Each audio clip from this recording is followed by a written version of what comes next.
They say every villain is a hero in her own story. But in this one, Goldie Karen wasn't just the hero, she was the main event.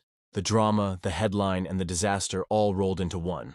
It began on a Tuesday. Not just any Tuesday, the kind that looked harmless at 9 a.m., but had plans to flip your whole life by lunchtime. Karen woke up in her penthouse apartment with the same thought she had every morning. What fresh nonsense will the world throw at me today?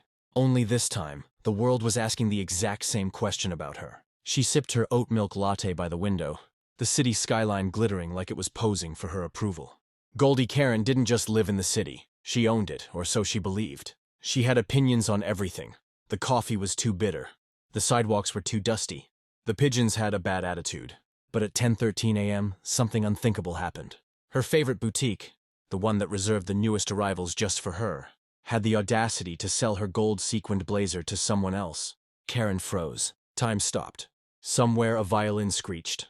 She called the boutique. They said it was first come, first served. First come, first served? She barked. Do you know who I am? It wasn't just about the blazer anymore. It was about principle, about respect, about the injustice of a world that dared to tell her no. She stormed out of her building, gold heels clicking like war drums. Phone in hand, already posting a live video. This, she told her followers, is not just about fashion. This is about freedom. This is about every time the world thought it could walk over you. And I say no more. By the time she reached the boutique, she had gathered an audience, online and in real life. Curious onlookers followed her like a parade, filming her every word. And there, standing in the shop window, wearing her blazer, was a stranger with a smirk. The air crackled. Karen's pulse quickened. She wasn't just fighting for a blazer. She was fighting for her place in the universe. And for the first time, the universe looked ready to fight back. The stranger in the window tilted her head, the smirk stretching into something almost daring. She didn't look away, didn't flinch. She just stood there, gold-sequined blazer shimmering under the shop lights, like she was born to wear it. Karen stepped inside, each heel strike on the marble floor sharper than the last. You, she said, pointing at the woman. Take it off. Gasps fluttered through the boutique. Phones were raised higher. The clerk shifted nervously behind the counter. I bought it, the woman replied, voice cool as ice. Karen's eyes widened. You stole my future. That blazer was my next big chapter. My look for the charity gala. Your problem, the woman cut in. And just like that, Karen's outrage caught fire. She pulled her phone from her bag and hit record. Ladies and gentlemen, she announced to her followers, witness the moment the world tried to erase me. Within minutes, comments started flooding in. Get it, Karen? Queen, you deserve that blazer. Why are you yelling in public, ma'am? The stranger folded her arms, clearly unfazed. You think the world owes you everything, don't you? Karen blinked. Of course it does. I've been holding it together single-handedly since forever. By now, a crowd had gathered outside. People peered through the boutique's glass walls, drawn in by the spectacle. Someone was live streaming. Another was making memes in real time. The clerk finally stepped forward. Ma'am, I'm going to have to ask you both. Stay out of this, Karen barked. The stranger smirked again. You can't always get what you want. Karen's voice dropped into a deadly calm. Watch me. And then she did something nobody expected. She walked over to the display, grabbed the matching gold heels from the shelf, and slammed them on the counter. Fine. If I can't have the blazer, I'll make the shoes legendary. She paid, in cash, and strutted out of the store like she had just won a war. Even though the comments online were split between calling her a hero and calling her completely unhinged. The stranger remained inside, blazer still on. But Karen's mind was already spinning. This wasn't over. If the world wanted to play games, Goldie Karen was about to change the rules. Far above the city, in her penthouse that night, she looked out at the skyline. Tomorrow, she whispered to herself, the real battle begins. The morning after the boutique incident, Goldie Karen woke with a singular, burning thought. They think they can embarrass me?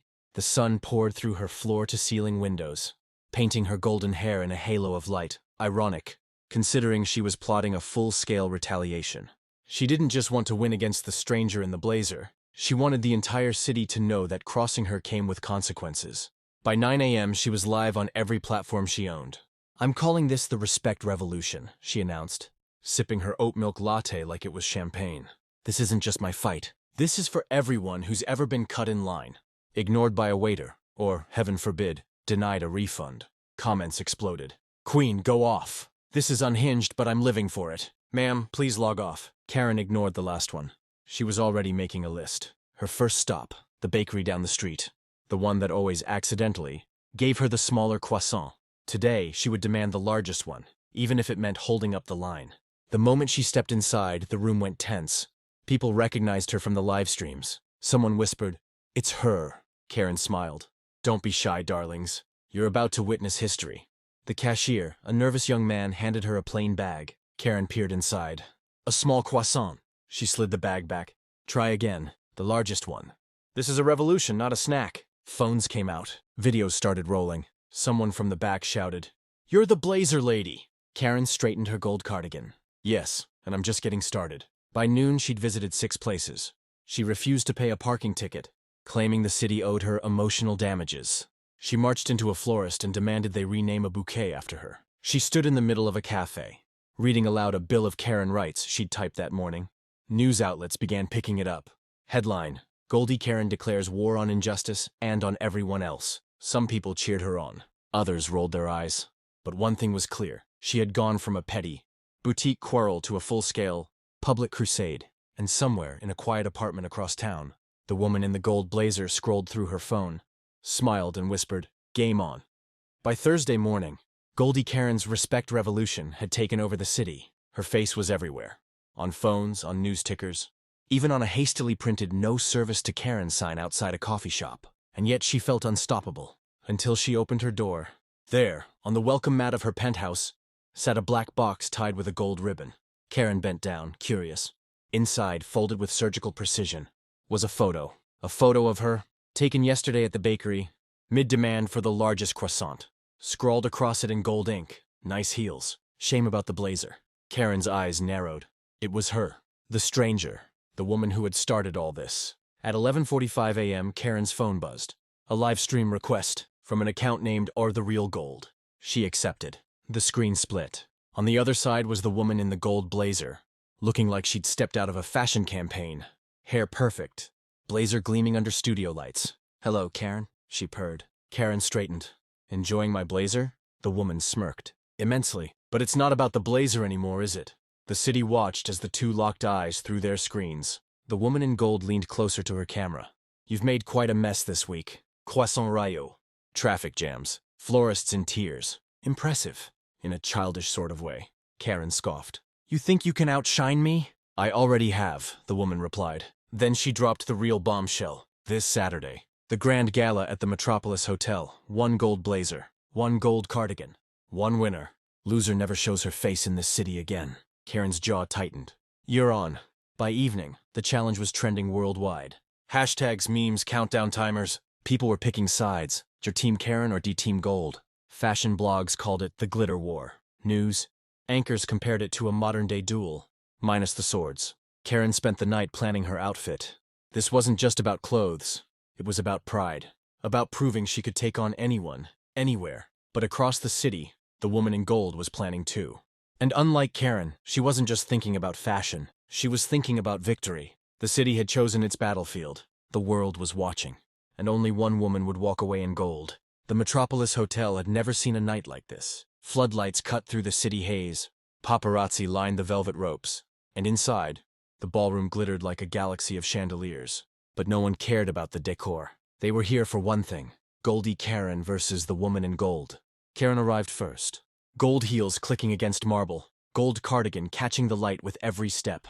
She moved like she owned the place, ignoring the swarm of photographers shouting her name. She paused at the top of the staircase, scanning the crowd, soaking in the attention. And then she appeared, the woman in the gold blazer, perfectly tailored, effortless. A silent storm wrapped in shimmer. Gasps rippled through the room as she descended the opposite staircase. Eyes locked on Karen like they'd been rehearsing this stare for centuries. The host, a trembling fashion editor, stepped forward. "Ladies, welcome. Tonight, you stand before the city, before the world, to settle the matter once and for all." Karen smirked. "It's already settled. I've won just by showing up." The woman in gold tilted her head. "We'll see." The challenge was simple. Walk the runway, own the room, let the crowd decide. Karen went first. She strutted down the catwalk like it was a victory march, blowing kisses, flipping her hair, pausing for dramatic effect. The crowd roared, phones flashing like fireworks. Then came the woman in gold. No theatrics, no poses. Just a slow, confident walk, blazer catching every flicker of light. eyes steady and unshakable. The applause built like a wave, rolling over the room until it was deafening. When the host raised his hand for the vote, the ballroom fell silent. "Ladies and gentlemen, your winner is—" Before he could finish, the lights went out. Gasps, whispers. In the darkness, a voice rang out. "You've both been played." The lights snapped back on. There, at the end of the runway, stood a man in a gold cape, streaming live to millions. "This entire week," he said, "was my marketing stunt for the gold standard. My new fashion line. You've both been walking billboards." Karen's jaw dropped. The woman in gold's smirk returned. The crowd erupted, half in laughter, half in shock. Karen grabbed the mic. "So what you're saying is, I still looked amazing?" The man grinned. "You both did. But the world only remembers the drama." And with that, the war ended, not with a victory, but with a twist that would keep the city talking for years. Karen left the gala not as the winner, but as the legend who could turn a blazer into a battle that captured the world's attention. For Karen, that was enough, for now.